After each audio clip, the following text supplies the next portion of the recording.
Kamu baba shireu, kamu baba shirele.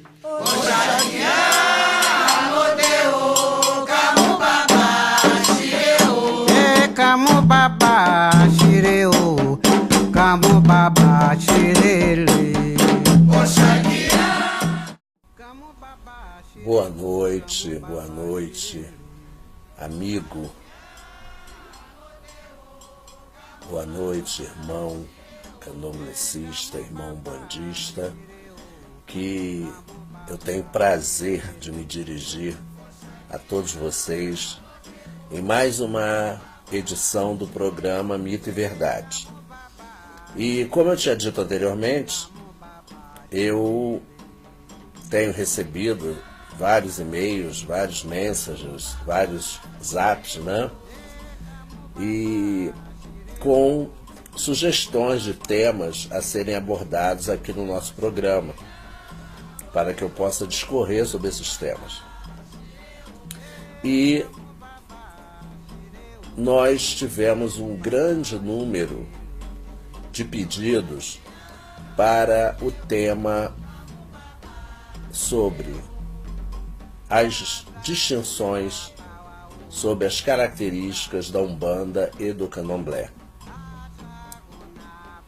E eu acho esse tema muito oportuno, porque existem muitas dúvidas, muitos equívocos em relação à compreensão do que é a Umbanda e do que é o Candomblé. Então, de uma forma bem fácil, bem tranquila, eu pretendo colocar alguns pontos aqui, alguns tópicos, que vão ajudar nesse processo de compreensão.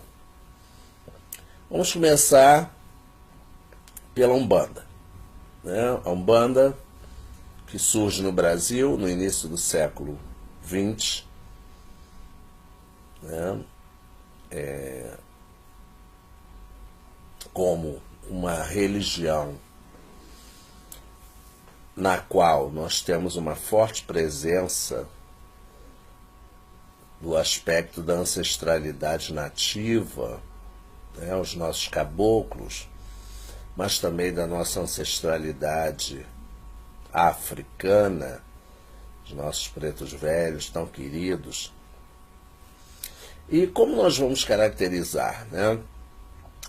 Ela é uma religião de matriz africana? Sim, também. Como o Candomblé é uma religião de matriz africana. Mas a Umbanda, na sua formação, no seu processo de formação, ela aglutinou no seu corpo religioso, na sua formação doutrinária, a Umbanda aglutinou elementos do kardecismo, do espiritismo de Kardec, e aglutinou elementos da matriz africana, da crença dos orixás, do culto aos orixás.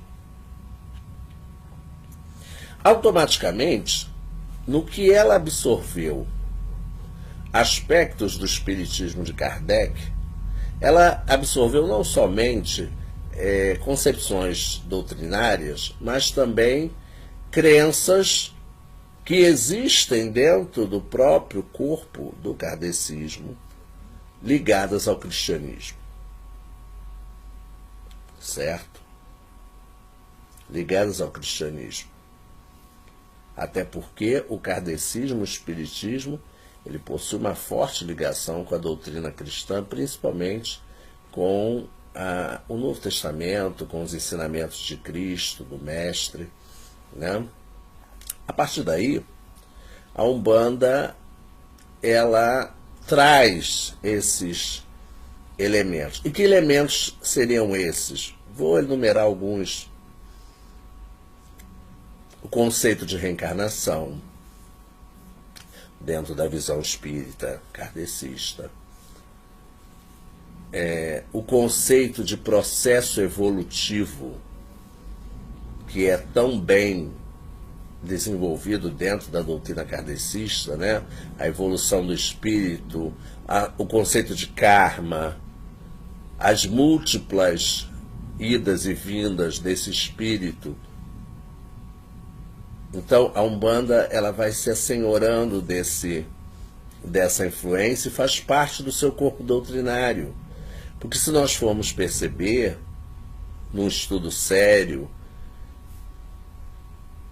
quando nós observamos as falanges de Herês, de Exu, de pretos velhos, de caboclos, nós percebemos nesse contexto uma evolução até o patamar da entidade.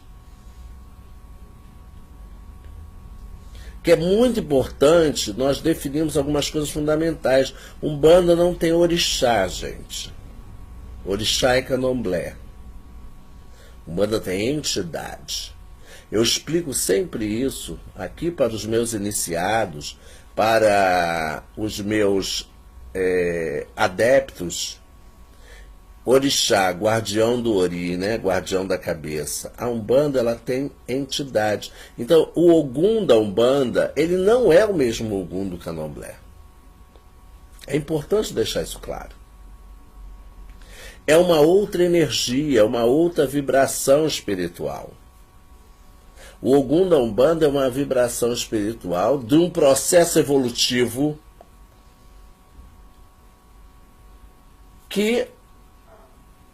ao qual foi denominado a partir dessa influência também da matriz africana. Mas são origens totalmente diferentes, totalmente distintas. Nós vamos perceber na Umbanda o uso de imagens. É uma herança de um passado sincrético do período escravista? Sim. Mas a Umbanda, por conta de influências cristãs também, ela não abdica, ela não abre mão de concepções católicas, como de santos. E aí nós temos o Gongá, né, com as representações, com Inhansã com a sua representação em Santa Bárbara, com Oxum com a sua representação em Nossa Senhora da Conceição, com Oxalá no alto com a sua representação na imagem do Senhor Jesus Cristo, distinto do candomblé. O candomblé não possui, e hoje nós sabemos, né, nós temos essa concepção, que o aspecto sincrético, o sincretismo, ele foi muito importante no passado, até mesmo para que o candomblé sobrevivesse. Até mesmo para que o candomblé fosse o que é hoje, uma religião de resistência. Conseguisse sobreviver às perseguições, às condenações, como feitiçaria, como religião selvagem, primitiva. Mas nós não nos servimos do sincretismo. Respeitamos a todos os nossos irmãos de todas e quaisquer religiões. Mas o sincretismo hoje, ele não ajuda a visibilidade da nossa crença. Mas isso eu vou falar na parte do candomblé, foi apenas um parênteses, né? Portanto, a Umbanda, ela se assenhorou, né? Ela se apropriou desses aspectos no seu corpo doutrinário, a noção de evolução. E da noção de evolução surge a noção de desenvolvimento. Todas as pessoas que são adeptas do culto na Umbanda, elas atravessam um processo de desenvolvimento. Principalmente aqueles que possuem a mediunidade da possessão, da incorporação das entidades, passam por um processo evolutivo hierárquico.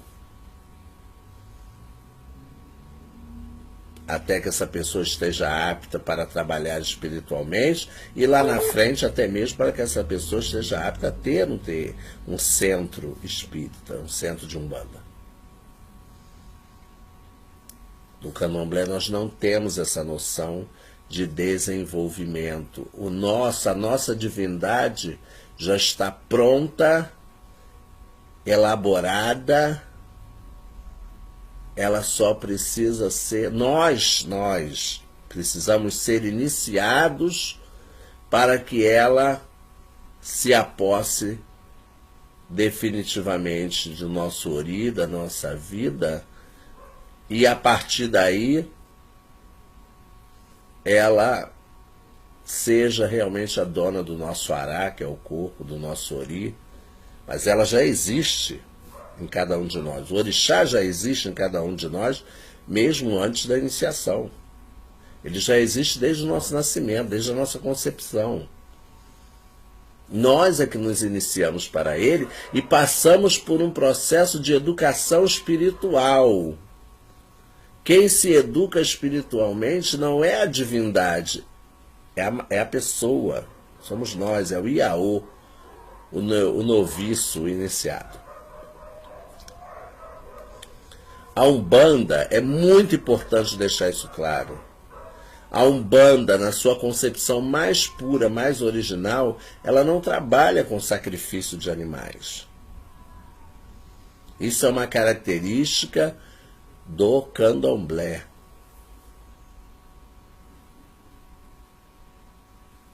E ela não trabalha até mesmo por conta da influência espírita kardecista. Então, é muito importante definir esses aspectos. A Umbanda, ela utiliza, tal como o Candomblé, folhas, ervas, frutas, oferendas, né, agrados, comida seca, que nós chamamos no Candomblé, mas não há sacrifício ritual. O nosso egé, o nosso sangue animal, que é um elemento purificador para nós e propiciador de benefícios, de benesses, alimentador do nosso corpo. Não só o egé, o sangue, como também a carne do animal, que é por nós, nos serve de alimentação a todo o grupo. O alimento ritual. Afinal de contas, o que é bom para a divindade é bom para nós. Sendo assim, nós trabalhamos com essa concepção. A Umbanda, ela possui processos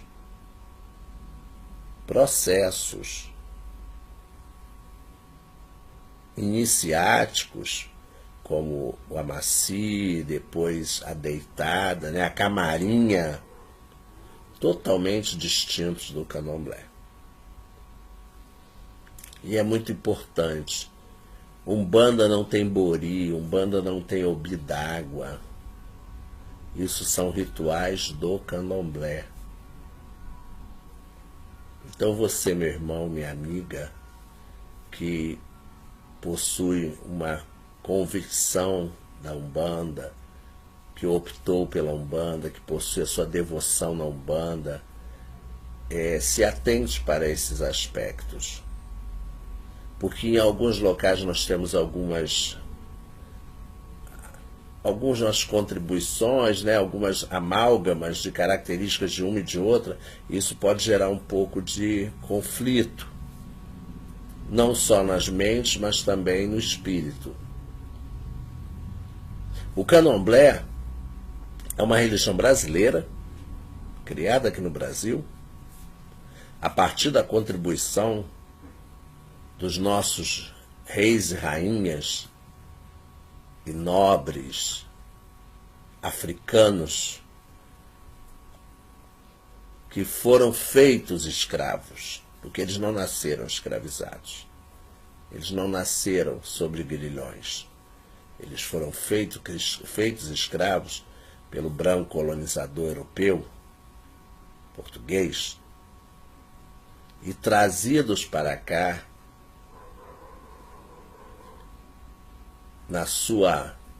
bagagem mental, espiritual, trouxeram o culto aos orixás, o culto aos inquices, os povos de tradição banto, Angola, o culto aos voduns, nossos irmãos, né, da região do Daomé, os nossos irmãos nagôs, que trouxeram culto aos orixás. Feitos escravos, chegaram aqui no Brasil e reinventaram a sua crença doutrinária, reinventaram a sua religiosidade num espaço físico diferente, num contexto sociocultural diferente. Daí nasce o candomblé. Matriz africana. Não é à toa que nós vamos perceber que no candomblé usamos muitas expressões africanas, ou do dialeto fombé, ou do dialeto iorubá, ou da língua banto, congo. Os nossos cânticos são nessas línguas, os nossos adorais, as nossas rezas, né? São feitos, os nossos itãs são feitos nessas línguas. O candomblé, sim, possui o sacrifício dos animais como um mecanismo de expiação, como era usado no Antigo Testamento pelos povos hebreus, mecanismo de expiação e purificação e de alimento do grupo. As pessoas hoje, algumas pessoas, têm uma visão muito equivocada do que é o sacrifício dentro da nossa religiosidade, né? As nossas divindades, elas já existem em si. No candomblé não existe processo evolutivo, estágios de evolução espiritual. Nós não temos essa concepção.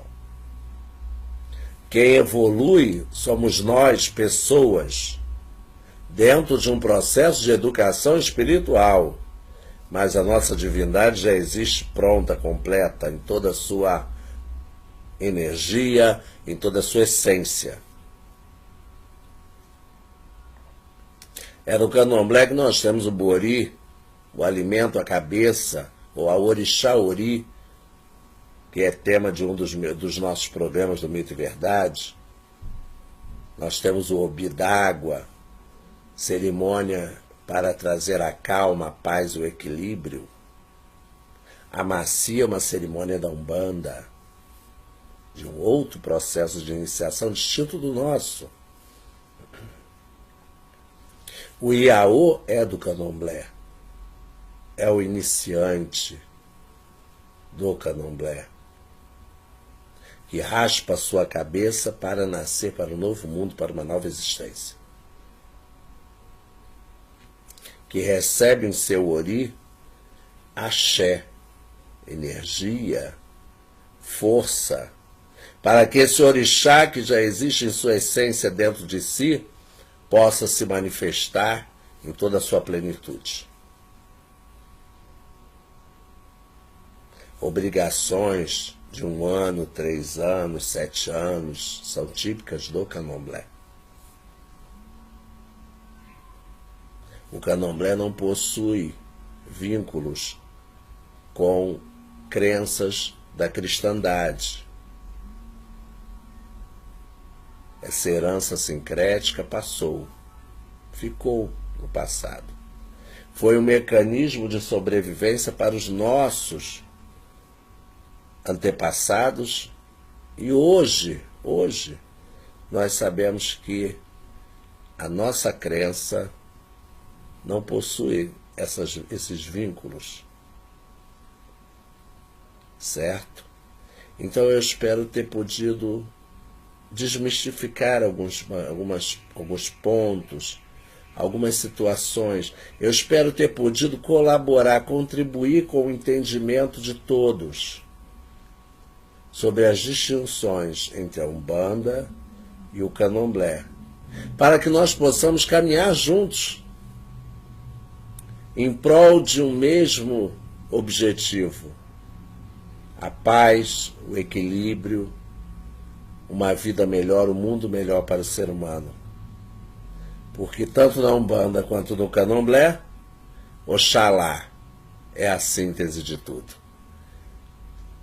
Que ele possa abençoar a todos vocês, que nós possamos estar juntos em outras oportunidades, desenvolvendo novos temas.